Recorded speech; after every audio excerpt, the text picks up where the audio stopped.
Which is the strategy for Fipresci to go on, to resist of that pressure and to try to build ways for filmmakers, or routes for filmmakers? Do you feel that was a big danger last decade? There are several pressures. One pressure is if you open the New York Times or any other American newspaper, you see ads. And in the ads there are lines of critics. This is a wonderful movie. Don't miss, and so on. 90% of these quotations are invented by the distribution office and paid to the critic. It's incredible. The other danger is, who, for heaven's sake, is a film critic? If you have a blog on the internet and you write once a week some few words about what a wonderful film I saw, blah, blah, blah, then you are a film critic or what? The only answer to that is to raise and to make known certain professional standards. What we are trying. It's the task of critics to discover young filmmakers.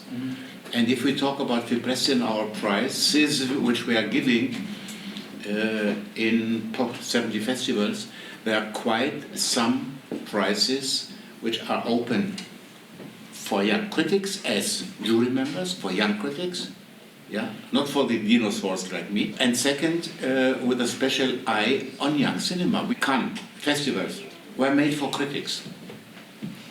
The whole program was so that the critic could see everything. Nowadays, don't even dare to think that you can see all the films. Impossible. So Cannes is not so very bad, but altogether it has more than 80 films in the official programs. Impossible to see. So in some festivals we say to our jury, don't see the regular festival competition, whatever, look for young films. Make our prize dedicated to first and second films. And I think that's very okay. And I even don't think about it, but I should do it maybe one day to see how many known film directors made their first film with a Fipresci Prize. I would probably be positively surprised. As a foreigner, you come, you see movies, you think to understand them, and there are nevertheless a lot of details, more important, less important, which you don't get. You should know as much as possible about the concrete context of a movie, concerning politics, concerning history, concerning traditions, to be able to evaluate a film in the right way. You nevertheless stay a foreigner from another country with your own point of view. This you stay, of course, but nevertheless you can enrich this, and you can try to adapt a little bit the points of view which you get on the spot. And this is why I think it's important to talk to colleagues, because they know it. They know it. They can help you.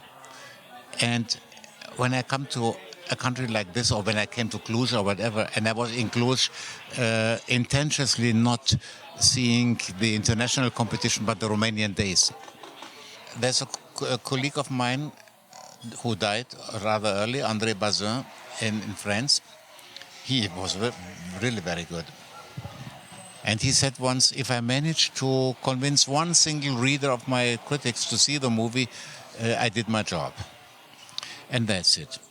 You are not, how to say this, a judge. You don't have the authority to be a judge.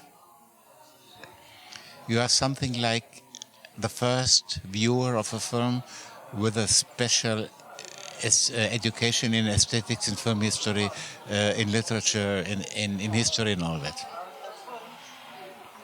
And you try to understand the film like you see it. You try to transfer this knowledge to your readers, to help them understanding the movie better, or even to give them a kick and say, go see this film. What did we see? We saw not one single film. We saw the voice of a young generation distributed on different films. And each of these films gave a new information, a new impression. And the most important, the most obvious impression was that these young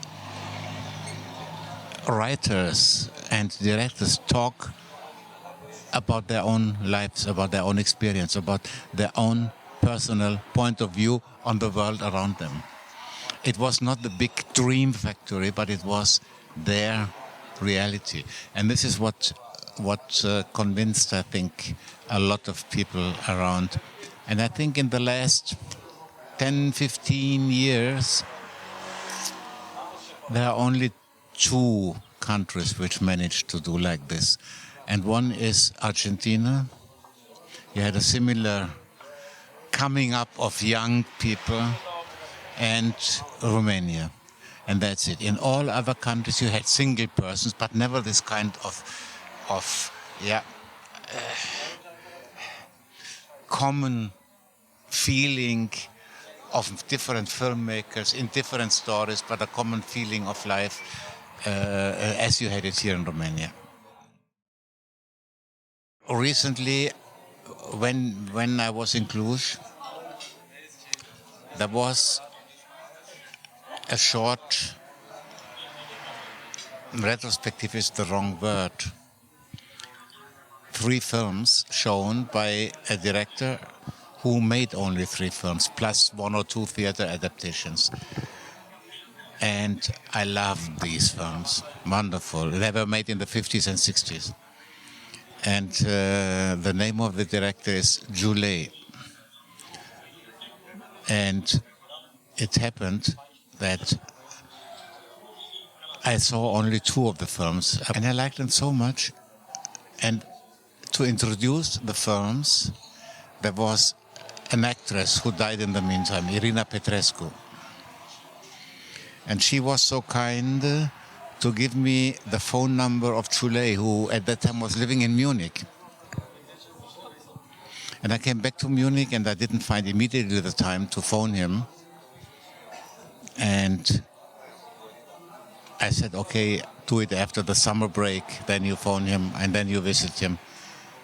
And in the meantime, he died. And I'm so angry upon myself that I missed this wonderful chance.